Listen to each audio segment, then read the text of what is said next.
একদম সিম্পল মই এটা কথা সুধো ধৰক এগৰাকী যুৱতী নতুনকৈ তেওঁ মানে হেৰি হৈছে মাহেকীয়া হোৱা আৰম্ভ হৈছে তো তেওঁ ফিল কৰিছে ধৰক মোৰ এনেকুৱা এটা হ'ব পাৰে নেকি চ' ৰেগুলাৰ নহ'লেও ধৰক 3 মাহ 4 মাহ 6 মাহৰ মূৰত যদি ডক্টৰৰ ওচৰত যায়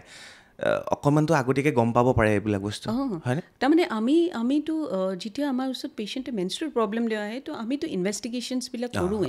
কিন্তু ইৰেগুলাৰ চাইকেল ধৰক আপোনাৰ এতিয়া শান্তি হৈছেহে জাষ্ট আপোনাৰ প্ৰথম মেন্সটো হৈছে তাৰপিছত 1 বছৰলৈকে যদি ইৰেগুলাৰ চাইকেল থাকে সেইটোক আমি ইৰেগুলাৰ বুলি নধৰোঁ সেইটোত ইমান এলাৰ্মিং নহয় তাৰপিছত আমি দেখোঁ যে আপোনাৰ চাইকেলটো গোটেই বছৰত কেইটা চাইকেল হৈছে আপোনাৰ ইৰেগুলাৰিটি পেটাৰ্ণটো কি তাৰ লগত আপোনাৰ ৰিস্ক ফেক্টৰ আছে মই যেনেকৈ ক'লোঁ অবেচিটি আছে কি না ষ্ট্ৰেছ আছে কি নাই ফেমিলিত আপোনাৰ মাৰ এনেকুৱা হিষ্ট্ৰী আছে নে নাই চ' আমি এইটো কওঁ যে কাৰণটো কি কি আৰু ৰিস্ক ফেক্টৰ্ছ কি